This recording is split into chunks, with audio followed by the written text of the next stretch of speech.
Yo ho ho, this is MathBrainToo. Welcome to BlockTech. Today we've got 3 tasks to do. It's gonna be awesome. We're gonna have a great time. Stick around. Alright, so the first task on our to-do list is actually to build this mob switch design here. So this is the perimeter we were working in last episode, and the mob switch is actually going to go just outside of the perimeter in the lazy chunks. So we have them marked out here. The green is the entity processing chunks. There's going to be a chunk loader in the middle loading all this. So we have the entity processing chunks, the redstone processing chunks around the side, and then right here are the lazy chunks. And these actually count entities towards the mob cap, but don't actually run the AI or anything else that happens in the redstone or entity processing chunks. Alright, so I listened back to the last clip and there's some weird white noise in the background. I hope I've fixed it now. I'm not sure. We'll see how that goes. But I did not actually end up doing a time lapse. I started recording and then I realized something. So down here we got these little slots where the actual shulkers will go in. Yeah, they go in these little slots here. And I think the best way to fill this thing up would actually be to put one in at a time from up above, and then kind of box them in and build this thing up as we go. So I won't actually be building the whole thing. I guess we'll just do that when we move the shulkers in. Yeah, cool. All right. We can go on to the next task. Alright, so if you remember from the last episode, we talked about a floor placer for this perimeter here. Now, at the moment, we don't actually have all the resources to build a floor. So what I think we're gonna do is actually build up the floor placer itself, get all that good stuff in place, clear out all the blocks that are on the bottom here. We can't have anything because the floor placer will actually hit any blocks that we have up above. So yeah, this bed here's got to go. Can actually use that.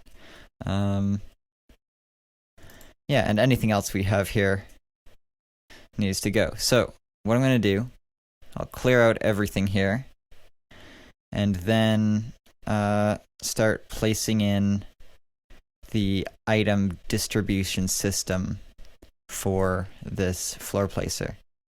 I'll come back to you when all that is done.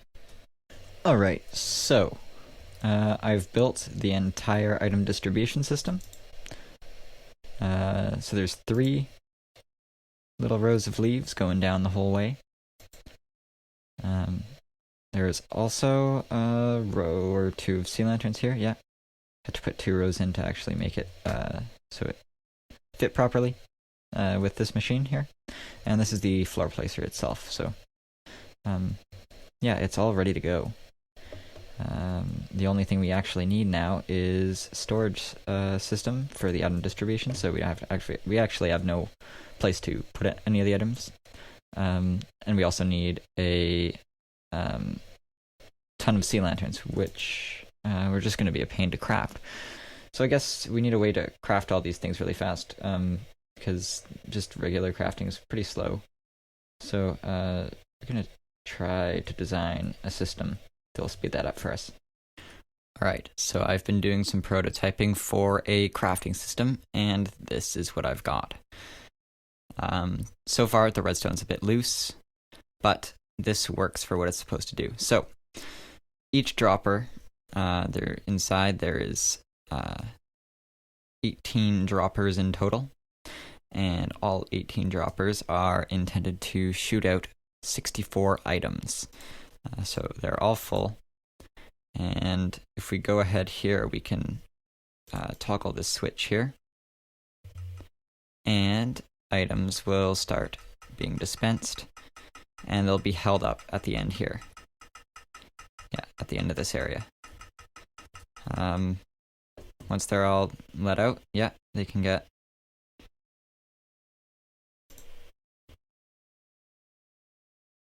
Yeah, they get shot out here, all in one big clump. So if I collect all of them, yeah, we have perfectly 18 stacks of items. Awesome.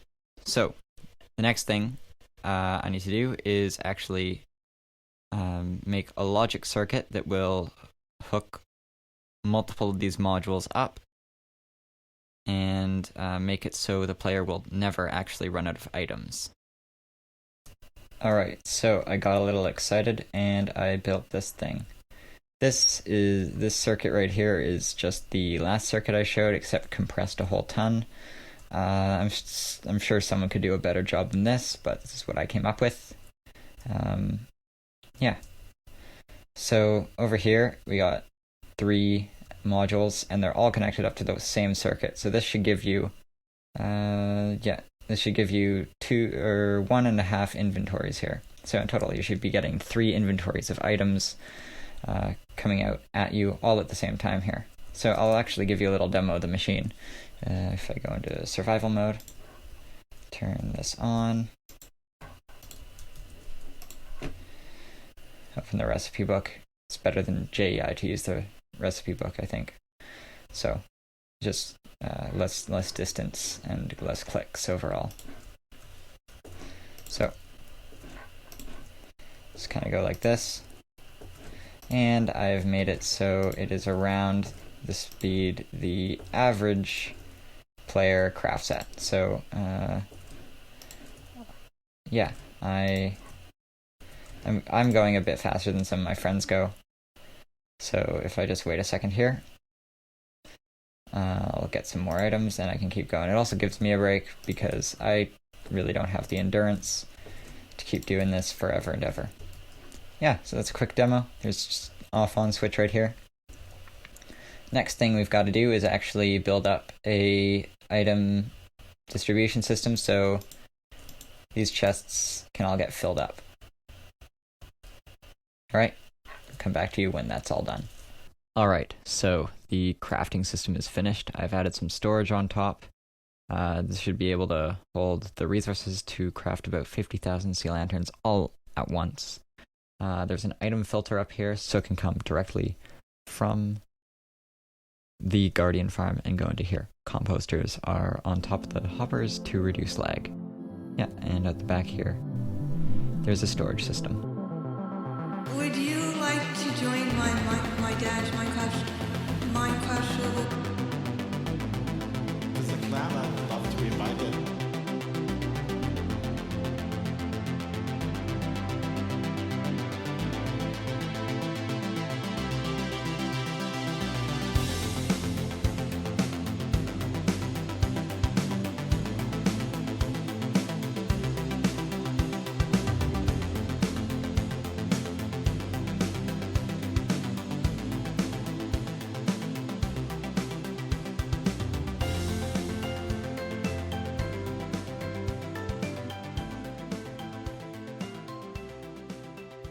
Okay, so the entire thing is built.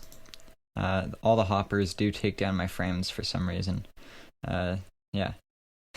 So, it's not the most lag-friendly machine, but it will get the job done. It will take a couple days for this to fill up and be ready for the first 60,000 items or so. So, in the meantime, we can go start another project. But actually, before we do, I have to switch out. This block is supposed to be a target block, and the same for the other side. So I'll do this really quick. Just a small correction from that last clip. When all the chests are full up, that is not including the line of hoppers on the top, it can actually craft over 100,000 items. Precisely this many items. So I kind of messed up in that last clip. It is way more than 60,000 items. Alright, so the next project on the list is starting or finishing, however you want to put it, finishing this nether perimeter here. Now, this was all mined by hand, and that is not the best way to do it at all. It's taken us forever to get this far. So what I decided to do was start just mining at the top, and then we're going to put in a flying machine that will do the rest. So yeah, I'll get mining, and I'll come back to you when we can build the flying machine. And by mining, of course, I mean tunnel boring. Okay, I just want to be clear here. I had no intention of actually making a tunnel bore, but I looked at how many blocks actually needed to be removed, and there were thousands and thousands. So I decided to just go for the tunnel bore because it would definitely be a lot faster. This would take me weeks to do by hand, and with the tunnel bore, it only ended up taking me a day or two. So here is a tunnel bore that Jeb and I have been building. It's actually ready to get the TN2 dupers assembled. So I'm gonna send this thing off, this little assembler machine. Yeah, and as you can see, it's going around and just pushing all the TNT dupers into place. Yeah, that's exactly what it should be doing. Perfect. Alright, I'll get ready to, make the rest of the machine. Alright, come back to you when that's done. The tunnel bore is almost completely finished. Actually just need to put in a single piston, and it'll be ready to go. Over here at the activation system.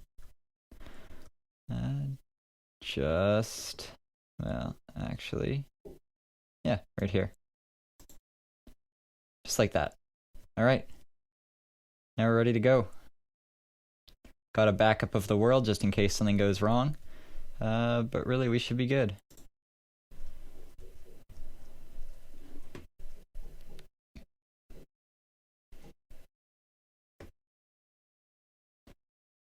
Awesome. So now we just need to actually clear up all the lava, and we can advance this thing forward a little more. Alright, let's go into a time lapse. The recommended amount of dedicated RAM I should have to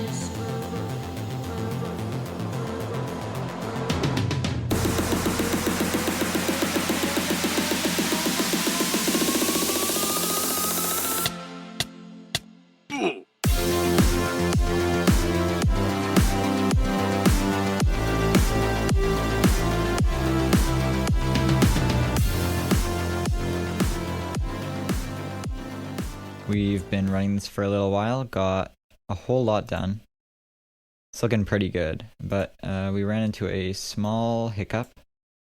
The machine, most of the machine actually blew up, so I'm in the process of rebuilding it right now.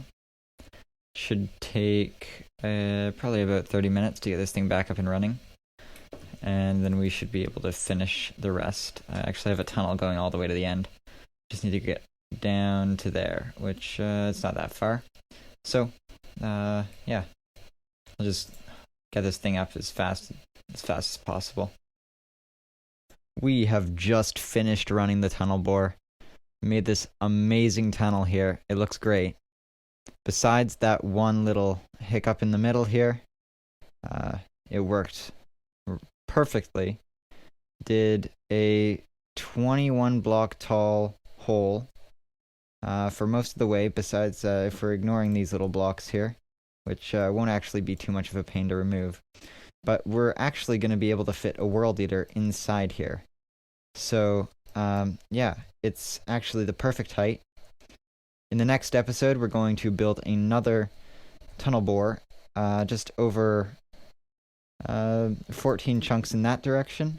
Run it again, so this is double the width. I just came over to the Guardian farm here, and it looks like the item crafting system is completely full. That took about 4 days to fill up. We can actually start crafting now, so this can be ready to fill up again. I'll do a couple items now. I have just completed crafting about 80,000 sea lanterns.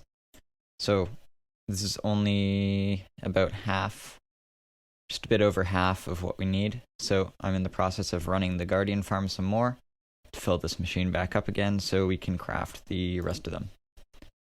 So for the last part of the video, I want to show off a little bit of what we're going to do next episode.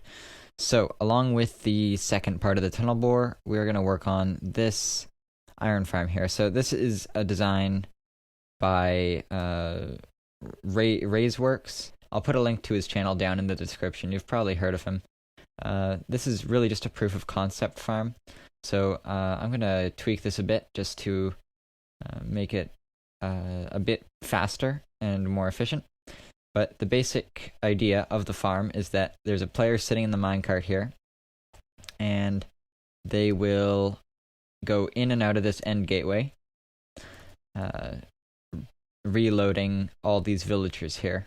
And when the villagers get unloaded and reloaded, they forget that they've spawned an iron golem recently, so they'll spawn another one extremely fast, and then the player will get sent back through, and it repeats this process. This farm can do 14,000 iron per hour. We're going to extend it a bit so it gets a bit more.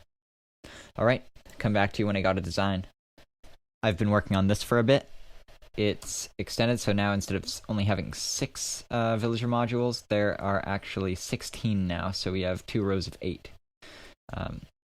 Now, I removed the end gateway for this, but I've actually made a schematic of it.